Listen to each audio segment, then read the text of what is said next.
Mario Rivadulla presenta Teledebate con Ramón Reyes y Alex Jiménez. Informativo, orientador, veraz. Muy buenas noches, sean todos bienvenidos a Teledebate Noticias 16. Hoy que estamos al lunes 26 de diciembre, ya solo 5 días para despedir el año 2016. Estamos transmitiendo a nivel nacional a través de este canal 16 de Claro Tricón y una amplia red de telecables a nivel nacional. La frase de este día dice así: los años arrugan la piel, pero la falta de entusiasmo arruga el alma. La memoria histórica recuerda que en el año 1893 nació el líder revolucionario chino Mao Zedong, conocido también como Mao Zedong. Combatió la invasión de China por Japón después de la derrota de este, se hizo del poder obligando al exilio de su concuñado Chiang Kai-shek, quien se refugió con parte de su ejército en Taiwán. Instauró un fuerte régimen dictatorial inspirado en la doctrina marxista-leninista y un exagerado culto a la personalidad. Posteriormente llevó a cabo la llamada Revolución Cultural, que cegó la vida de millones de chinos y llevó un número igual o superior a los campos de concentración llamados Laogai. Después de su muerte decayó en gran parte el culto a su figura y en el año 1981 el Partido Comunista Chino publicó un análisis crítico achacándole graves errores en la conducción de la política social y económica, a la que se le ha dado un vuelco total colocando el país en la senda capitalista, aunque bajo un sistema de gobierno absolutista. En 1972 muere Harry Truman. Como vicepresidente de Franklin Delano Roosevelt, a la muerte de este pasó a ocupar la Casa Blanca, triunfando en las siguientes elecciones en una dramática y sorprendente campaña de última hora, donde se le atribuían escasas posibilidades de victoria frente al popular exalcalde Thomas Dewey. Destacado por su ejemplar y estricta honradez, tuvo que tomar importantes decisiones, entre estas el lanzamiento de la bomba atómica sobre Hiroshima y Nagasaki para doblegar la obstinada resistencia de los militares japoneses, destituir al popular mayor general Douglas MacArthur cuando éste intentó sobreponerse al poder civil durante la Guerra de Corea, pretendiendo invadir China pese a la orden en contrario del Ejecutivo. Poco dado al protagonismo, Truman fue un presidente visionario que previó la expansión y el riesgo que para la democracia representaba la Unión Soviética. La mayoría de los historiadores han hecho justicia a su memoria y lo clasifican como uno de los mejores presidentes que han tenido los Estados Unidos. Tirando a fondo, Alex, pues ahí no sé, tú leíste el reportaje que apareció en el Diario Libre, bajo la firma de Cristian Cabrera, muy ilustrativo sobre la forma en que los sindicatos de choferes explotan a sus miembros. El derecho a trabajar en una ruta requiere un elevado pago que puede subir de 250,000 pesos hasta 1,000,000. Oye, pero una cifra respetable. Como ocurre con las rutas de Winston Churchill y Abraham Lincoln, dependiendo de su importancia y rentabilidad. Luego hay que pagar 500 pesos por cada día de trabajo, 100 más para el control de los piratas. Y si el vehículo no es propio, sino alquilado, hay que pagarle al propietario más al llenador de combustible. Ahora, ¿qué se hace con todo ese dinero? ¿A dónde va a parar? Estos pagos obligan a los choferes a largas y fatigantes jornadas de trabajo para ganar la subsistencia familiar. La famosa defensa de los choferes que supuestamente ante los sindicatos, al parecer dista mucho de ser cierta. Mira, se hizo una comprobación por la parte nuestra. Ramón Reyes solicitó, sin decir quién era, solicitó una ruta por la Winston Churchill, el derecho a conchar por la Winston Churchill. Le pidieron 1,000,000 de pesos. La ruta de la Winston Churchill comienza en la Churchill con Kennedy, sí, y termina ya en el centro de los héroes. Sí. Y realmente es una ruta que también se ha ido caotizando, aparte de lo que tú acabas de decir. Sí. Han ido arrabalizando esa parte que está ahí de la Kennedy con Churchill. Y realmente es una situación bastante deplorable. Ahí tú, por ejemplo, ves gente que se orinan hasta en la misma calle, echan basura, se pelean por los pasajeros. Es un desorden. Y es un desorden total. aparte de la inseguridad que genera montarse en un vehículo del Concho, Mario Rivadulla. Así mismo. Tú no sabes quién te va a asaltar, quién te va a sacar un bate, quién te va a sacar un machete. La mayoría de los periodistas, si se enteran, se ponen a conchar ganas más que como periodistas. Bueno, imagínate tú, por ejemplo, ese detalle que tú acabas de dar, de todo lo que hay que pagar de intermediación para trabajar en esa ruta. Yo creo que a las 5 de la tarde que comienzan ellos a trabajar para la familia, para poder subsistir. Así mismo es. No, tienen que tirar de jornada de 12 y 14 horas, los pobres. Además, Mario, eso genera una situación angustiante. Una gente aburrida, como dice popularmente el pueblo, le coge con meterse en un semáforo en rojo y no sabe el peligro que está generando hasta de provocar un accidente. Así mismo es. Bueno, señores, estos días han sido de bajas sensibles en el mundo de la comunicación. No hemos estado de luto. Ahí está el fallecimiento del destacado locutor Félix Nova. Fue una de las voces estelares del noticiero Notitiempo. Y Noticiario Popular. Y después de Noticiario Popular. El veterano periodista Manuel C. Purié Cordero. Primero fue corresponsal y luego redactor del diario El Caribe, fragua de tantos destacados periodistas dominicanos, donde laboró por espacio de 25 años hasta que la ceguera le impidió continuar. Y ahora el joven comunicador barahonero Euris Joel Guzmán Barahona, víctima de un fatal accidente de tránsito. Para todos, eterno reposo, ¿no? Mira, yo quería aprovechar que tú acabas de mencionar a Félix Nova.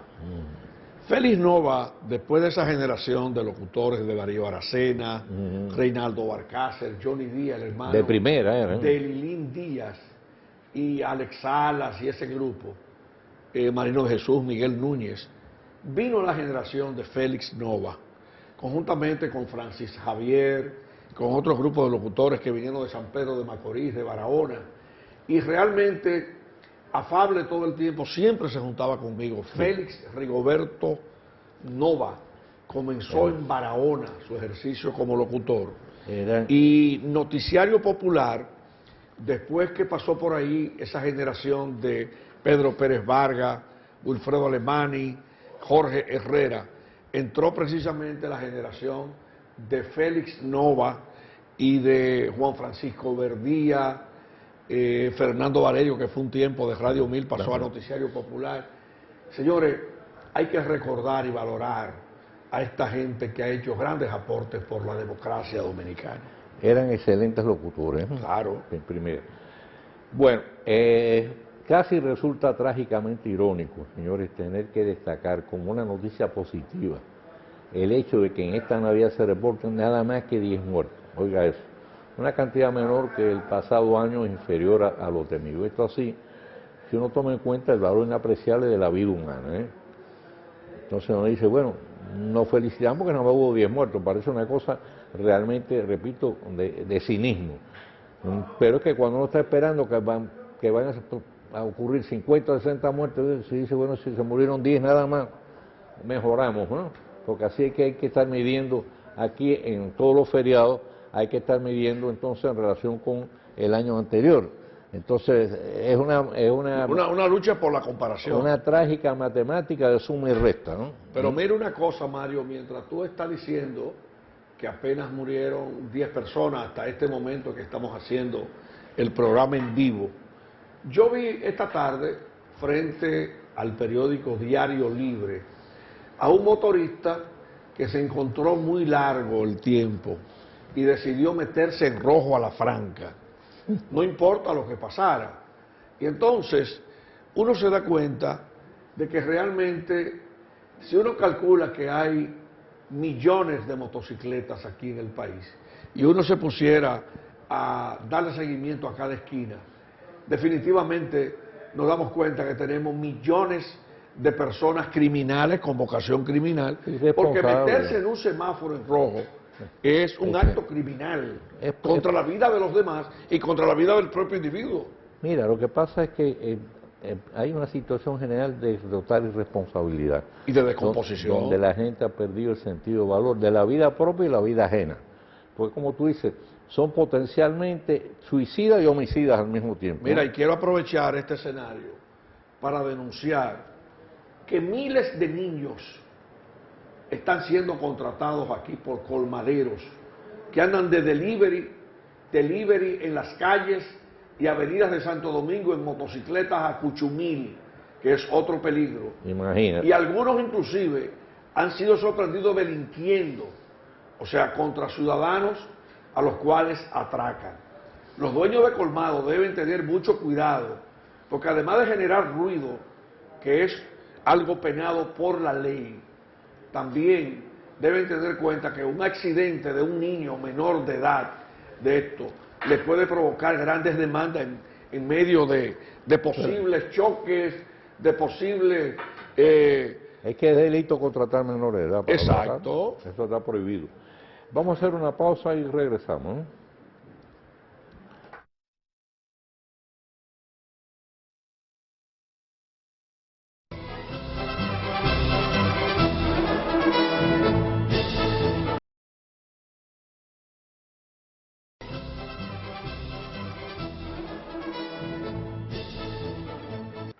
Bueno, en el Diario Libre de hoy, en la sección esa que tiene Diálogo Libre, que aparece todos los lunes, ahí la Iglesia Católica volvió a reiterar su posición en relación con el tema del aborto. Lo hizo, bueno, a través del arzobispo metropolitano de Santo Domingo, Monseñor Francisco Soria, quien lo que hizo fue ratificar la posición de la Iglesia. Él dice que la Iglesia defiende la norma que llama él de doble efecto. El doble efecto es que dice que si está en riesgo la vida de la madre y del niño, ellos lo que abogan es por salvar los dos hasta donde eso sea posible. Y por otro lado, le reprochó al presidente Danilo Medina las observaciones que hizo al Código Penal aprobado en la Cámara. Dijo que él se ha apartado de la verdad y se alejó de la Iglesia. Así que chúpate. Mira, Mario, a propósito del tema del aborto, la sociedad dominicana está dividida en dos, Sí, con ese tema. Ese es un tema muy conflictivo. Y es un tema conflictivo que enfrenta a un amplio núcleo de sectores que entienden que penalizar el aborto es estar como en el siglo XII o XIII, mientras la Iglesia expone la posición que tú acabas de expresar. Pero mira, hablando de religiones y de iglesias, no de la católica, ¿de dónde fue que una figura evangélica dijo que a Donald Trump prácticamente lo escogió Dios? ¿Tú no leíste eso? No. Eso fue una de las grandes sorpresas en el fin de semana. O sea, como que es una bendición de Dios la elección de Donald Trump. Yo no sabía que Donald Trump tenía pesadillas. No, yo no sabía también que a Dios había que meterlo en ese debate político. En una sociedad tan complicada como la norteamericana. Digo, perdón, yo no sabía que era Dios el que tenía pesadillas, porque me había escogido. Mira, no, Jenny Berenice Reynoso, sin embargo, dijo una cosa dijo, bueno, mire, como son las cosas aquí, dice, mire, 14 años aquí no se ha producido una sola condena a un médico por el problema del aborto. Pero eso tiene muchas facetas, muchos aspectos. Yo no creo que sea un problema lo de la iglesia y la no iglesia. No, hay gente que no tiene nada que ver con la iglesia y están en contra del aborto.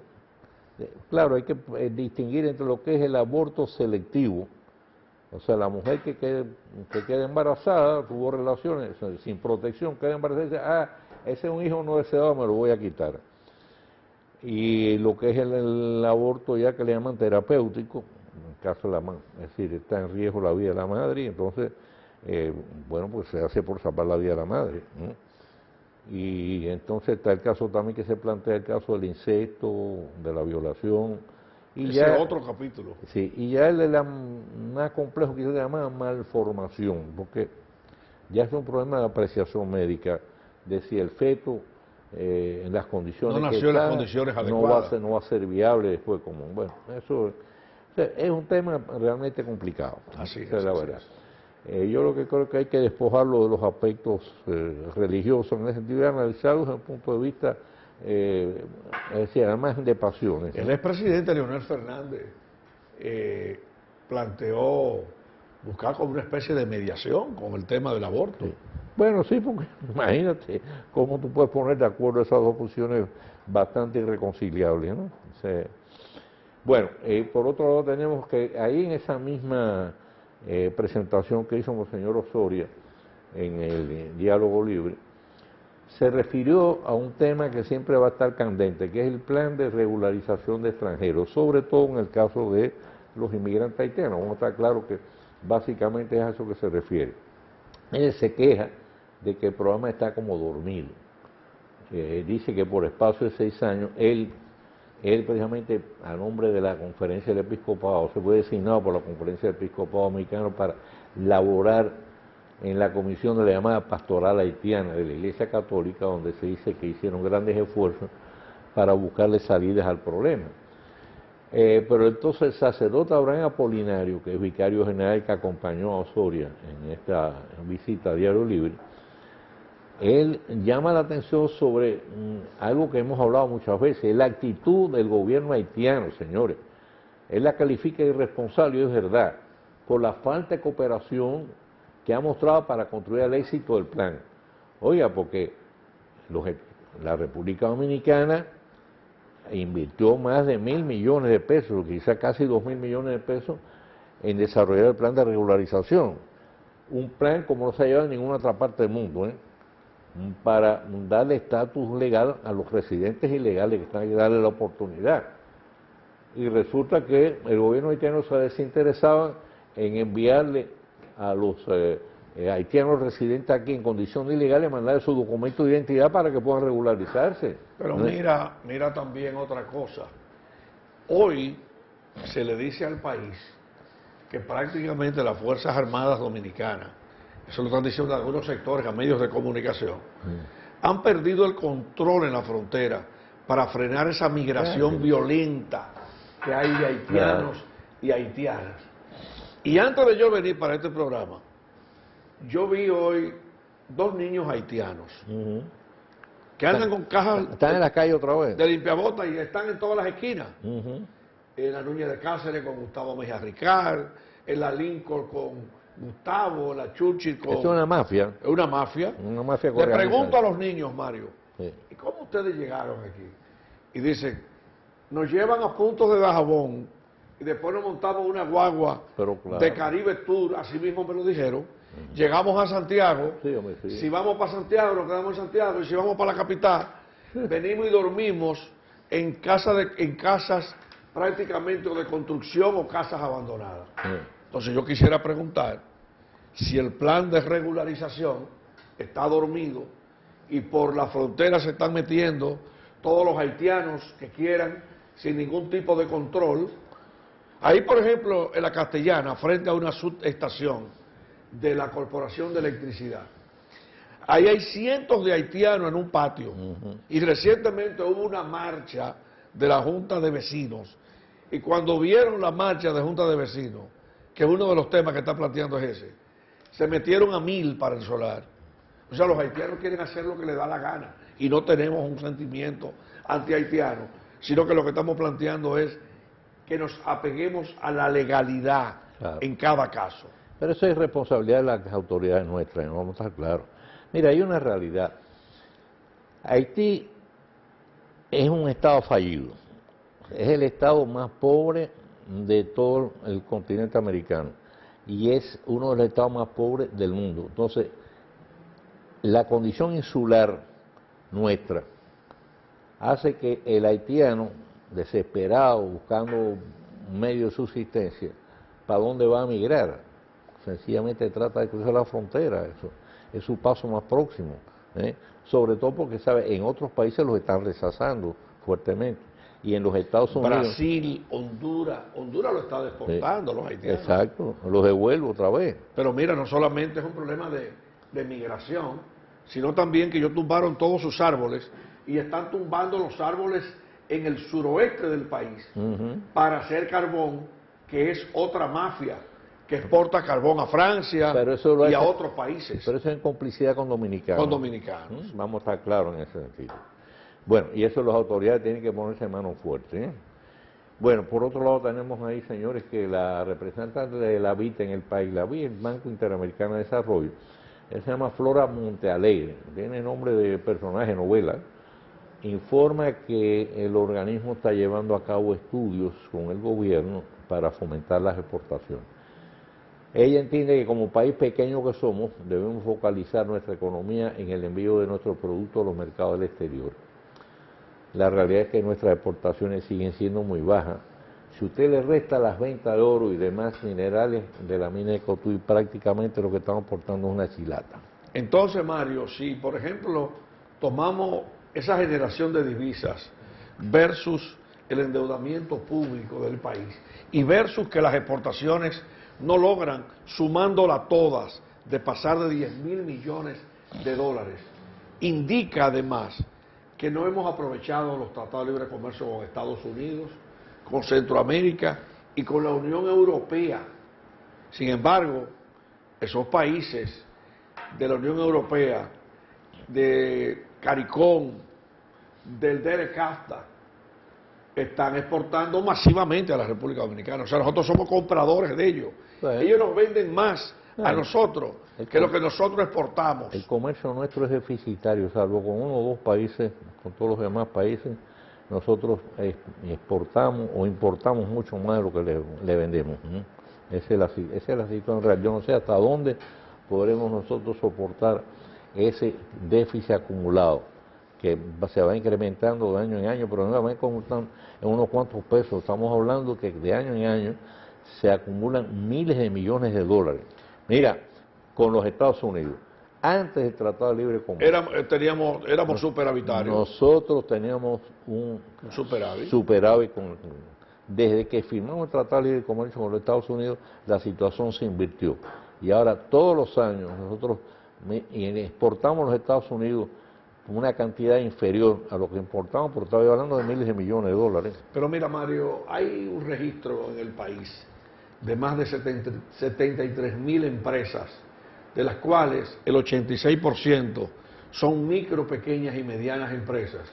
Y el 86% que deberíamos fortalecer, precisamente lo que está recibiendo es penalizaciones, burocracia, medidas antipymes. Por mucho que usted vea en los periódicos, en la televisión, no tenemos tampoco una cultura exportadora que fomente la competitividad.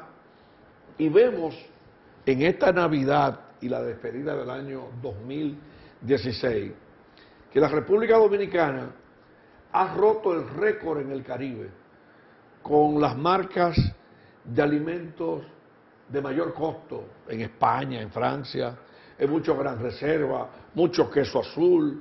Sin embargo, más de 800 queserías dominicanas necesitan de programas educativos, de financiamiento. Nosotros somos comparones.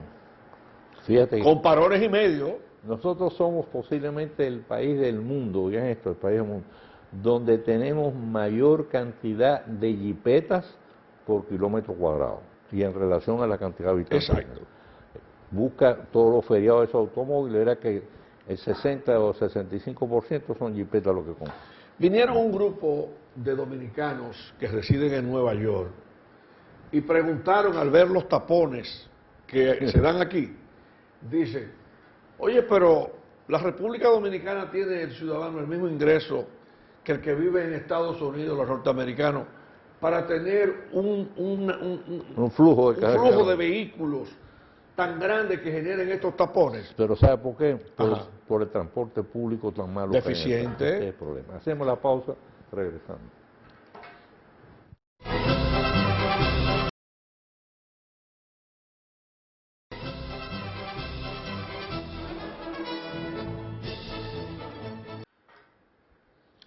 Bueno, Alex, tenemos aquí que el ingeniero Ramón Albuquerque, expresidente del Senado, a él se le reconoce como una autoridad en materia de energía y combustible, donde él dispone amplio conocimiento y vasta experiencia en eso.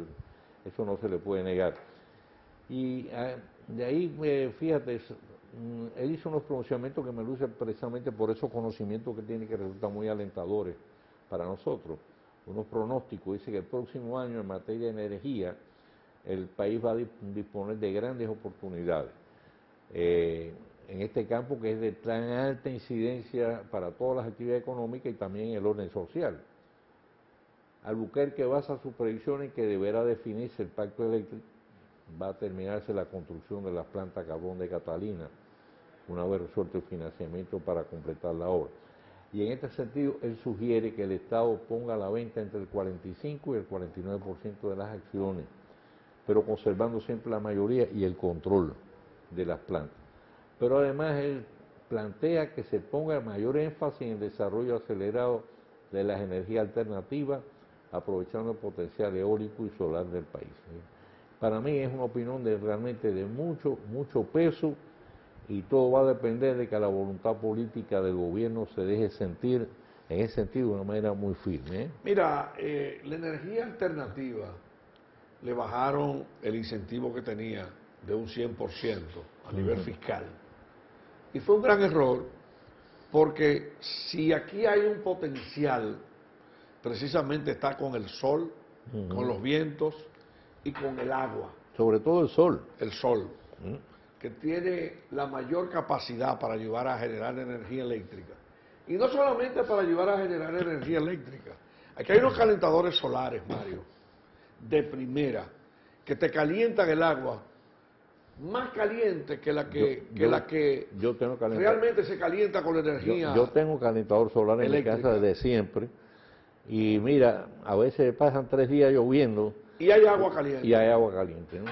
Conserva el calor de una forma increíble. Hay muchos proyectos de muchos megavatios. Y además el ahorro significativo. Significativo. Bueno, yo no pongo más nunca el calentador eléctrico. Ni tampoco pongo de que calentador de gas propano, ni nada de eso. Yo no voy a meter gas propano por una tubería en medio de una vivienda. Regoso hay un escape y se produzca un incendio. Yo creo realmente que hay que apoyar la energía eléctrica alternativa, desarrollar todos esos proyectos. Por ejemplo, Monteplata tiene un proyecto de energía alternativa muy importante. En Pedernales, el sector privado y el sector público han unido voluntades para... Ahí están los campos eólicos. Sí. De energía eólica. Exacto. Hay proyectos en Esperanza, en Montecristi, y la Comisión Nacional de Energía cada momento está publicando detalles de esos proyectos que hay que ejecutar para que le ahorremos dólares. Ahora al país. Hay que estimular la inversión en ese campo, la inversión también privada. Y poner a los bancos a financiar paneles solares. Mira, ahí sí yo justificaría que el Estado le otorgue exenciones, ¿no? Para estimularlo, porque eso está en todos los países, para atraer inversiones precisamente porque esa es una inversión de carácter rentable. O sea, cuando el Estado en este caso está sacrificando ingresos al otorgarle una exención por 15, 20 años de impuestos a una inversión de esa naturaleza, la rentabilidad que recibe por otro lado es enorme, porque le están resolviendo un problema gravísimo, el problema de garantizar un suministro de energía eléctrica, primero, más saludable, porque no afecta el medio ambiente, y segundo, mucho más económica, ¿no? Es decir, la inversión inicial es más fuerte que en los sistemas tradicionales, pero después todo el costo después de la energía que produce es muchísimo más bajo. Por ejemplo, económico. Esa medida que tú estás planteando, yo le agrego otra para llenar el país de cuentas en dólares, en ahorros y cuentas corrientes, que también se incentive a los dominicanos de la diáspora que abran cuentas en instituciones formales. Estamos hablando de los bancos, no estamos hablando de que traigan un centavo para depositarlo en una financiera que no esté regulada por el sistema oficial. Que se le estimule a que abran cuentas en dólares, pero hay que garantizar una tasa de interés mejor que la que tienen actualmente los bancos. Porque, por ejemplo, yo fui a un banco y viene estos días de que, atención Carlos Fernández, 0.25 centavos de dólares para una persona que tenga una cuenta en dólares. Me lo encuentro demasiado, es ridículo, es que demasiado. Es que en los Estados Unidos está así, mira, durante muchos años, el interés en los Estados Unidos de las cuentas de ahorro es cero prácticamente. Claro, hubo un disparo en ese sentido. Acuérdate que hace bastantes años llegaron a pagar 15, 16, 18% de interés por las cuentas en dólares. ¿Y eso qué hizo? Atrajo pues además como no pagaba impuestos, es decir, al depositante extranjero no le cobraban impuestos por los intereses que percibía por esos depósitos, el certificado de ahorro. ¿Qué hizo? Bueno, logró un gran flujo de capitales de distintos países. La gente iba allí a depositar sus dólares porque iban a tener una rentabilidad muy alta, sin pagar impuestos además. Pero mira algo, hay una regla económica que dice que el interés que debe recibir una persona, tanto por una cuenta en pesos como en dólares, no debe ser negativo, frente a la inflación. Claro. Debe estar por encima, tiene que estar por encima del porcentaje de inflación, porque no vale la pena entonces estar ahorrando para no tener el beneficio que ni siquiera coincide con la inflación. No, es que entonces tu dinero pierde valor. Pierde valor. Sí, porque tú estás, por un lado, tienes una inflación, digamos, un 5%, y si te pagan un 3%, bueno, tú estás perdiendo... Ya tú tienes ahí un déficit de un 2%. Estás perdiendo un 2% en ese sentido. Mira, yo me alegro que tú hayas planteado el tema, porque aquí hace algunos años ya se estableció un impuesto del 10% sobre los intereses de los ahorros. Mortal. Mortal contra el ahorro. Pero además, eso a mi juicio es una cosa totalmente negativa. ¿Por qué? Porque se hizo sobre la base que ese es un capital rentista. No, ese no es ningún capital rentista. Miren, los bancos no tienen dinero propio. Los bancos cuando prestan dinero no es el dinero de los accionistas, no es el dinero de su capital. Los bancos lo que hacen sencillamente es prestar el dinero que llevan los ahorrantes. Claro, claro. Entonces, si los bancos no recibieran ahorro, no podían prestar dinero. Ahora, cuando usted necesita montar un negocio, usted va al banco. Y si el banco le financia, ese dinero no es rentista, ese dinero es un dinero de desarrollo que se está haciendo precisamente con los fondos de los ahorrantes. El pueblo está aportando el desarrollo económico del país cada vez que llega dinero al banco. Cuando usted va a construir una casa y va al banco también a que le financie la casa, ese es un dinero también de desarrollo que precisamente es un dinero que está aportando el ahorrante. Exacto. Cuando usted va a comprar un automóvil pasa exactamente lo mismo. Entonces ese capital de ahorro que no se puede castigar. No es de renta, es un capital de todo lo contrario, un capital de desarrollo, el capital que potencia la economía. Además, los gobiernos deberían agradecerle a cada ciudadano que lleva dinero al banco. A estimular. Porque ahora hay otra cosa, Mario. El gobierno demanda recursos que son llevados a los bancos por el pueblo dominicano. Claro. Cuando solicita un préstamo en el Banco de Reserva, por ejemplo, el Banco de Reserva tiene operaciones de 63% con el sector privado, que ha sido uno de sus logros en las últimas décadas. Claro. Entonces, no se puede penalizar los ahorros ni la actividad económica productiva, Mario. Exactamente. Entonces, yo creo que ese concepto de no que sea un capital de renta, no es ningún capital de renta, es un capital todo lo contrario, es capital de desarrollo. Y en todos los países del mundo que toman como una medida saludable precisamente estimular el ahorro de los ciudadanos. Mira, Mario, los dominicanos estamos aportando mucho. Por ejemplo, y esto es como un dato como educación financiera, cuando un dominicano va a un supermercado y dice, deme un six-pack de cerveza o deme 3 libras de azúcar, el dominicano está contribuyendo de diferentes maneras, preservando el empleo, claro, está aportando a la fortaleza de la industria nacional, dinamizando, pero además también está aportando cuando pague el ITEVI a las cuentas del fisco. Exactamente. O sea que realmente yo creo que hay que aprender a valorar lo que está haciendo la gente. El ahorro y en este caso el consumo. Exacto. A veces tenemos que hacer la pausa y cuando regresemos ya volvemos con el tiro rápido de este día.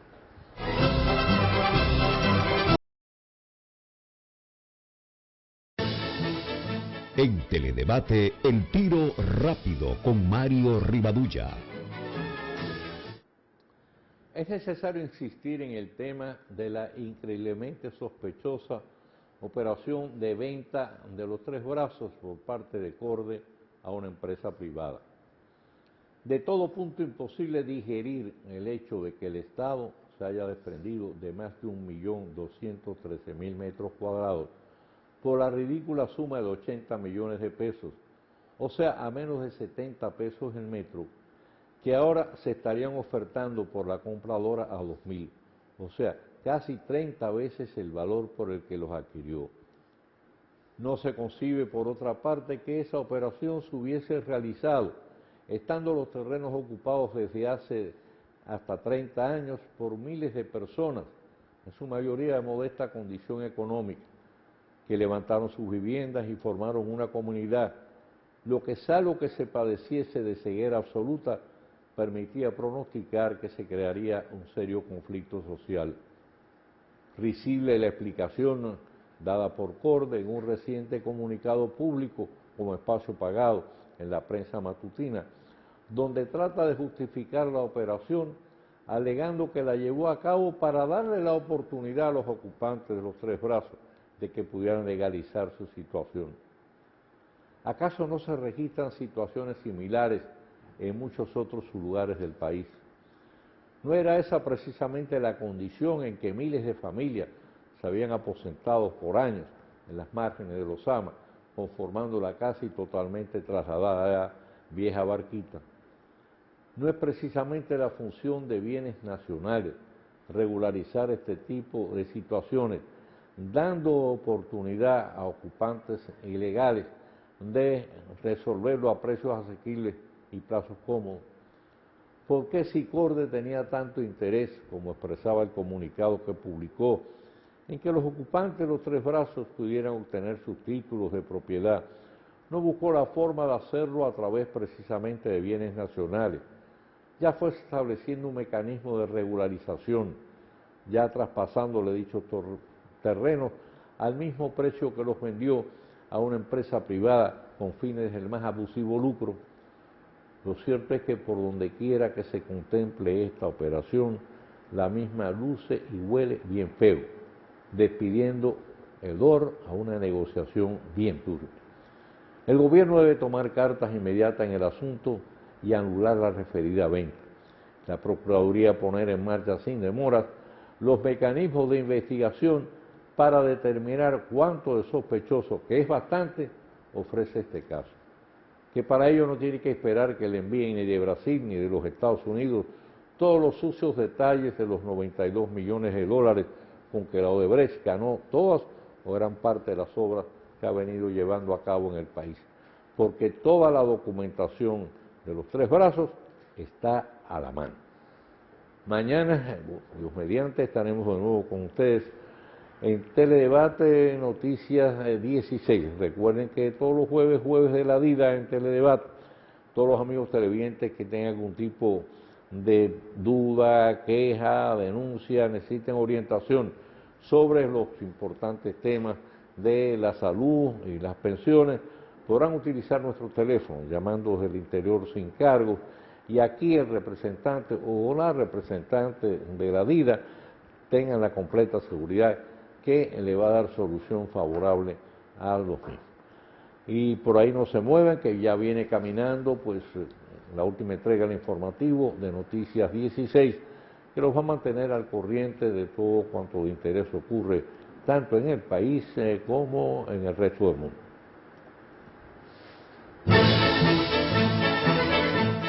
Mario Rivadulla presentó Teledebate